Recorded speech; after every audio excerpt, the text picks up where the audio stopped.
छोटे से गांव में मोहन नाम का एक गरीब लकड़हारा रहता था। उसकी झोपड़ी टूटी फूटी थी, कपड़े पुराने थे, लेकिन उसका दिल बहुत बड़ा था। वह हर सुबह सूरज निकलने से पहले जंगल जाता, लकड़ियाँ काटता और शाम को उन्हें बेचकर अपने परिवार का पेट पालता। एक दिन जंगल में उसे एक बूढ़े साधु मिले। साधु बहुत प्यारे थे। मोहन के पास केवल एक लोटा पानी था जो उसने अपने लिए रखा था, लेकिन उसने बिना सोचे समझे वह पानी साधु को पिला दिया। साधु मुस्कुराए और बोले, बेटा, तुम्हारी सबसे बड़ी दौलत तुम्हारी दया है, इसे कभी मत छोड़ना। मोहन ने इसे आशीर्वाद समझकर अपने जीवन में उतार लिया। कुछ दिनों बाद गांव में भयंकर सूखा पड़ गया।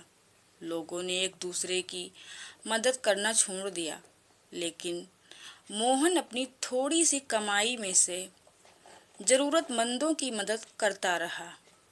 एक दिन शहर का एक बड़ा व्यापारी गांव आया। उसने देखा कि गांव के लोग मोहन की बहुत इज्जत करते हैं। व्यापारी ने कारण पूछा तो सबने कहा, यह गरीब जरूर है, लेकिन इसका दिल सबसे अमीर है। व्यापारी ने मोहन को अपने साथ काम करने का प्रस्ताव दिया। मोहन ने ईमानदारी से काम किया। धीरे धीरे वह व्यापारी का सबसे भरोसेमंद साथी बन गया।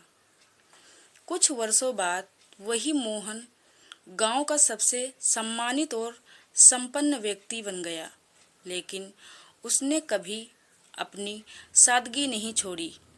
उसने गांव में एक स्कूल बनवाया, गरीबों के लिए भोजन की व्यवस्था करवाई और जरूरतमंद बच्चों की पढ़ाई का खर्च उठाया। एक दिन वही बूढ़े साधु फिर मिले। उन्होंने मुस्कुरा कर पूछा, बताओ, तुम्हें सबसे बड़ा खजाना क्या मिला? मोहन ने हाथ जोड़कर कहा, मुझे समझ आ गया कि सबसे बड़ा खजाना धन नहीं, बल्कि ईमानदारी, दया और अच्छे कर्म हैं।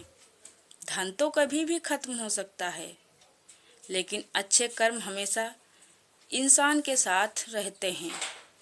साधु ने कहा, यही जीवन का सबसे बड़ा सत्य है।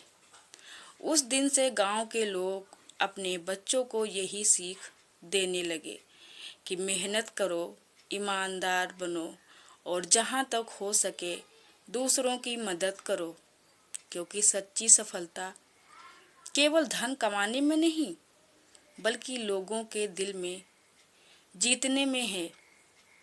जीवन में पैसा जरूरी है, लेकिन उससे भी ज़्यादा जरूरी है अच्छा चरित्र, ईमानदारी और दया।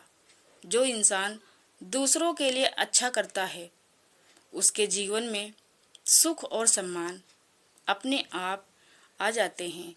दोस्तों, कहानी आपको कैसी लगी? अगर अच्छी लगी हो तो प्लीज़ हमारे वीडियो को लाइक शेयर कमेंट ज़रूर करना है।